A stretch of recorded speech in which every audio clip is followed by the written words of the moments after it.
क्या होता है सर, मॉन्क्स मेथड से हम लोग क्या करते हैं, पार्शियल डिफरेंशियल इक्वेशन को सॉल्व करते हैं। ठीक है, मॉन्क्स मेथड सेकंड ऑर्डर का।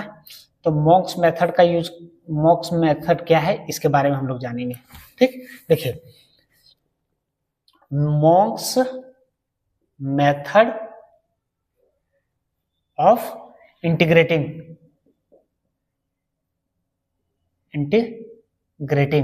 Capital R capital S small S capital T small T equal to भी, जिसको हम लोग इसका मेथड हम लोग पढ़ने वाले हैं, किस तरह से ये इंटीग्रेट होता है। राइट, देखिए सबसे फर्स्ट ये इस इक्वेशन को हम लोग फर्स्ट मान लेते हैं, capital R capital S small s और capital T small T equal to B, ये इक्वेशन 1 हो गया। ठीक है, अब यहाँ पे देखिए, यहाँ पे आर एस टी का अपना एक यूजुअल मीनिंग है, आर एस टी का अपना एक यूजुअल मीनिंग है। देखिए इसका हम लोग कैसे यूज करेंगे, यहाँ पे देखिए वी नो डैट, हम लोग जानते हैं क्या चीज कि डीपी इक्वल टू क्या होता है, del P upon del X, और यहाँ पे dx plus del P upon del Y, और यहाँ पे क्या होता है dy, इस तरह से। ये तो एक काम कीजिए, यहाँ पे देखिए ये स्मॉल आर और स्मॉल टी लिखा हुआ, इसका हम लोग को वैल्यू यहाँ पे सब्स्टिट्यूट करना होता है p में। तो देखिए क्या होता है, हम लोग पहले से पढ़ चुके हैं। देखिए कैसे हम लोग क्या बैठाते हैं, z इक्वल टू अगर यदि एफ एक्स वाई है, z इक्वल टू क्या है एफ एक्स वाई, जेड अगर यदि कोई फंक्शन है एक्स वाई का, तो इसका जो हम लोग p इक्वल टू लिखते हैं क्या होता है del Z upon del x होता है, और q इक्वल टू क्या होता है del Z upon del Y. इसके बारे में हम लोग जानते हैं कि नहीं, ये पहले पढ़ चुके हैं, क्लियर। यहाँ पे अब देखिए यहाँ से r का वैल्यू हम लोग फाइंड करने जा रहे हैं, r इक्वल टू क्या पढ़े हैं del two Z upon del x square, ये होता है। तो इसको हम लोग लिख सकते हैं डी अपन डी एक्स, और ये del Z upon del X, del Z upon del X. अब del Z upon del x की जगह पे हम लोग पी रख सकते हैं यहाँ पे, तो ये क्या हो जाएगा del P upon del x. ये देखिए ये यहाँ से पी रखे तो ये आ गया। अब देखिए एस इक्वल टू निकालेंगे तो क्या होता है del two Z upon del X और डेल वाई, डेल एक्स और डेल वाई। तो ये क्या हम लोग इस तरह से लिख सकते हैं डेल एक्स और ये del Z upon del Y. अब बताइए del Z upon del Y equal to क्या है क्यू, तो यहाँ पे क्यू रख सकते हैं, तो ये क्या निकलेगा del P upon del x, ये निकला। और देखिए एस इक्वल टू एक और होता है क्या चीज del two Z upon del Y और डेल एक्स, तो इसको हम लोग इस तरह से लिख सकते हैं डेल अपन डेल वाई बाहर और ये del Z upon del X, del Z upon del X. अब देखिए तो del Z upon del X equal to क्या हो जाएगा del Z upon del X equal to क्या है del Z upon del X equal to P, यानी यहाँ पे del P upon del Y, ये निकाले। अब देखिए टी का वैल्यू फाइंड कर रहे हैं, टी इक्वल टू क्या है del two Z upon del Y square, तो ये डेल अपन डेल वाई यहाँ पे क्या हो जाएगा del Z by del Y, del Z by del Y. अब देखिए del Z by del Y equal to क्या है क्यू है, तो इसको हम लोग लिख सकते हैं del Q by del Y. ये हम लोग इस लिए काम कर रहे हैं क्योंकि यहाँ पे जरूरत पड़ेगा अभी सारा जो भी है। तो देखिए del P upon del X, del P upon del x की जगह पे हम लोग क्या लिख सकते हैं del P upon del x की जगह पे आर लिख सकते हैं। तो ये देखिए तो डीपी इक्वल टू क्या हो जाएगा R D X plus del P upon del Y, del P upon del Y equal to क्या निकाले एस स्मॉल एस लिखे ये, और ये डी वाई हो जाएगा। यहाँ से देखिए तो आर का वैल्यू फाइंड करेंगे तो क्या आ जाएगा आर इक्वल टू क्या हो जाएगा, ये देखिए आर को यहाँ रहने देते इसको इधर ले आएंगे तो क्या लिख सकते हैं हम लोग DP minus S D Y. और सॉरी यहाँ पे देखिए थोड़ा सा आर इक्वल टू क्या हो जाएगा डीपी, ये प्लस वाला इधर आके क्या हो जाएगा माइनस में, तो DP minus S D Y, और ये देखिए ये मल्टीप्लाई में है ना तो ये कहाँ आ जाएगा डिवाइड में, तो ये हम लोग आर इक्वल टू निकाल लिए, ये हम लोग का आर इक्वल टू ये टू ले लें। अब देखिए एक और एंड एक चीज और हम लोग को पता है डी क्यू इक्वल टू क्या हो जाएगा, देखिए तो del Q by del X और ये D X plus del Q by del Y D Y, ये होगा।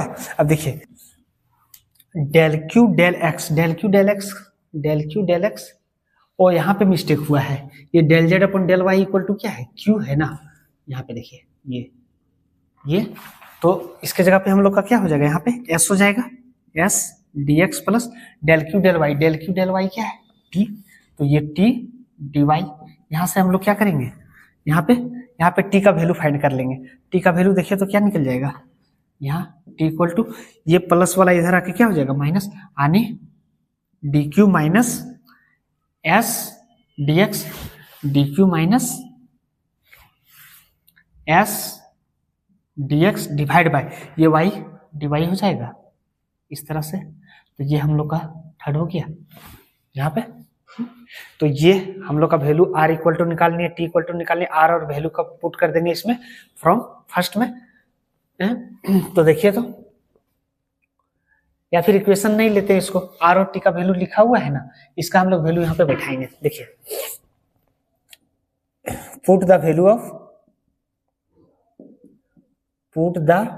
Of R and T in first में बैठाते हैं, आर और टी का वैल्यू इसमें बैठाते हैं। देखिए तो क्या हो जाएगा, कैपिटल आर बाहर है और स्मॉल आर इक्वल टू क्या निकाले हैं, DP minus S D Y D X plus S और स्मॉल एस प्लस टी।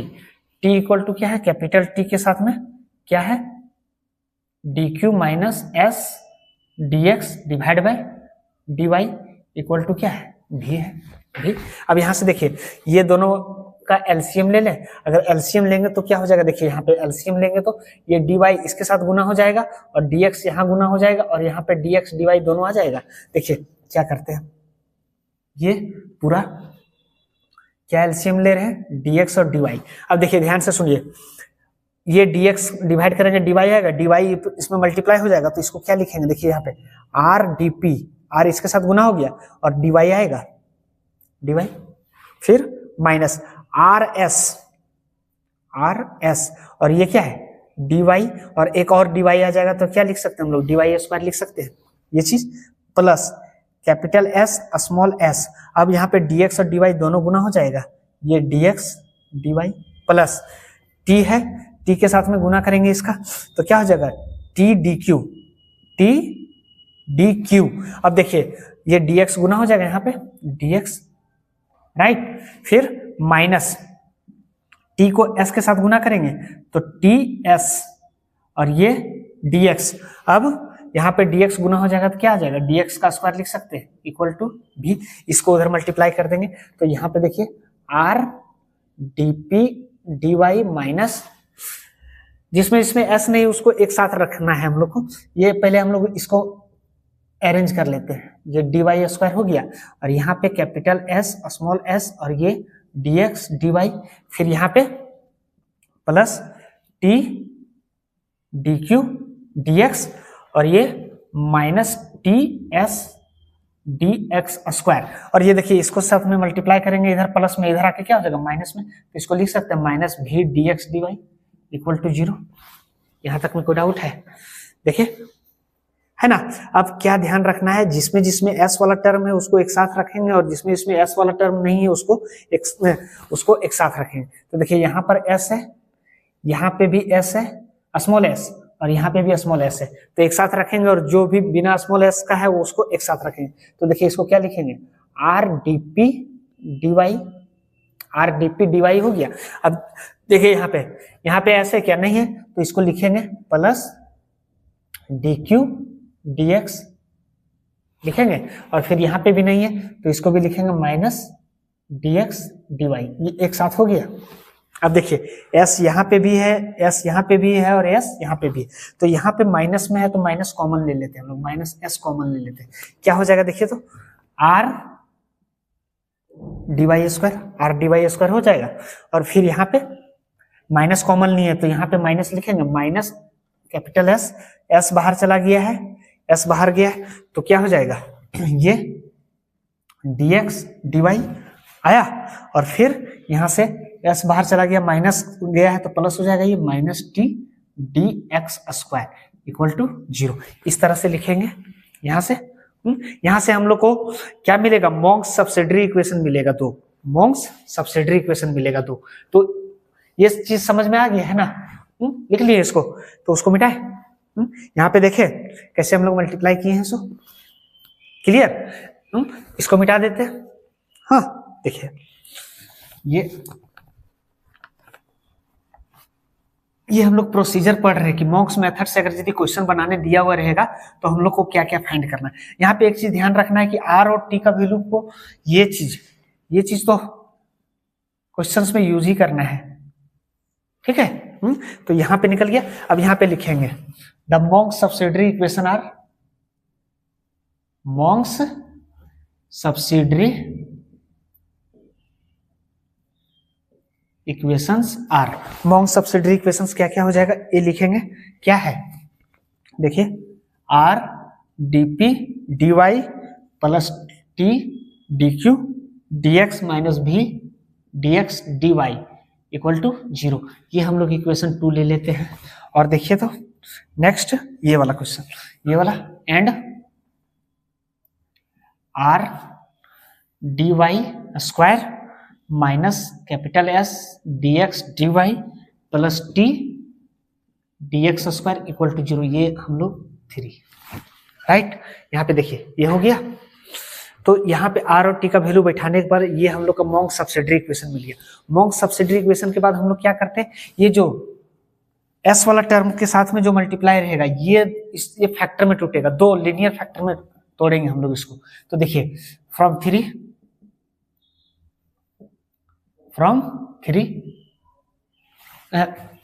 हम लोग लिख सकते हैं यहाँ पे इक्वेशन 3 रिजॉल्व इनटू 2 फैक्टर्स। यहाँ पे 2 फैक्टर्स में ये क्या होगा, रिजॉल्व होगा। तो ये 2 फैक्टर क्या क्या लेंगे हम लोग, देखिए ध्यान से सुनिए। D Y minus M one D X equal to 0, ये हम लोग 4 ले लेंगे। और ये D Y minus M two D X equal to 0, ये हम लोग 5 ले लेंगे। ये हम लोग का 4 इक्वेशन हो जाएगा, ये हम लोग का 5 इक्वेशन हो जाएगा। अब देखिए ये जो 4 है, 4 को 2 में हम लोग पुट करेंगे, डी वाई का वैल्यू इसमें बैठाएंगे। तो देखिए फ्रॉम 2 एंड 4 ये दोनों से, ये फ्रॉम 2 एंड 4 से हम लोग को क्या we get combined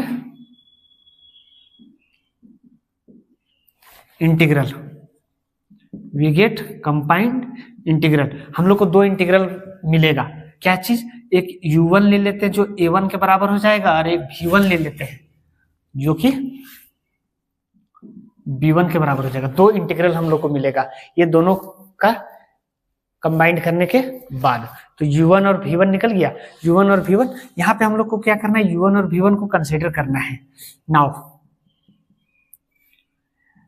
u1 equal to हम लोग ये दोनों इक्वेशन जो इंटीग्रल मिलेगा, कंबाइंड इंटीग्रल मिलेगा, यहाँ से हम लोग को एक चीज मिलेगा। क्या चीज, देयरफॉर u1 इक्वल टू हम लोग लिखेंगे f1 v1, ये हम लोग का क्या हो जाएगा, इक्वेशन 6। देखिए कंबाइंड इंटीग्रल मिलेगा u1 और v1, और u1 और v1 को इस तरह से एक्सप्रेस करना है। u1 को फंक्शन ऑफ v1 दिखाएंगे, u1 को हम लोग फंक्शन ऑफ v1 दिखाएंगे, ऐसे मिलेगा। अब देखिए नेक्स्ट फ्रॉम 2 और 4 लिए, अगर 5 और 2 लेंगे, फ्रॉम 2 एंड 5, अब 2 एंड 5 को लेंगे तो 2 एंड 5 में हम लोग को क्या मिल जाएगा, वी गेट कंबाइंड इंटीग्रल। हम लोग को भी 2 इंटीग्रल मिलेगा, यहाँ से भी।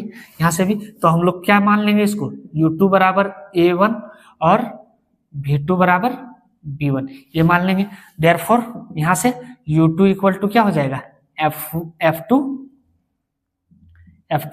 v2, ये हम लोग का इक्वेशन 7 हो जाएगा। अब देखिए इक्वेशन 7 हो गया, इक्वेशन 6 हो गया। ये दोनों को सॉल्व करने पर, ये दोनों को सॉल्व करेंगे, और ये दोनों को सॉल्व करने के बाद हम लोग को पी और क्यू का वैल्यू फाइंड करेंगे। ये सब दोनों को सॉल्व करेंगे और पी और क्यू का वैल्यू फाइंड करेंगे। तो फ्रॉम ऑन सॉल्विंग लिखते हैं यहाँ पे, देखिए ऑन सॉल्विंग कौन कौन सा, 6 एंड 7, ये दोनों को हम लोग सॉल्व करेंगे। Then we get value of P and Q, हम लोग को पी एंड क्यू का वैल्यू मिल जाएगा। जब इस सब दोनों को सॉल्व करने के बाद पी एंड क्यू का वैल्यू मिल जाएगा, देन वी गेट, सॉल्व करेंगे तो वी गेट, देन ये रहने देते हैं। ऑन सॉल्विंग 6 एंड 7, 6 एंड 7 को सॉल्व करने पर हम लोग को वैल्यू मिलेगा किसका, पी एंड क्यू का। Put the value of P and Q in equation, किसमें बैठा देंगे, del Z equal to P D X plus Q D Y है पी, और ये इसमें बैठाने के बाद ये इक्वेशन हम लोग का 8 हो गया है। इंटीग्रेट इक्वेशन 8 को इंटीग्रेट करेंगे, देन वी ऑब्टेन सॉल्यूशन, तब हम लोग को क्या मिलेगा, सॉल्यूशन मिल जाएगा। तो ये सारा काम करना है मॉन्क्स के लिए। देखिए ज्यादा कुछ है नहीं इसमें बताने के लिए, इस तरह का प्रोसेस से हम लोग मॉन्क्स थ्योरम को क्या करते हैं, प्रूफ करते हैं। और सॉल्व, अगर क्वेश्चन भी दिया रहेगा तो यही मेथड से हम लोग को सॉल्व करना है सारा कुछ।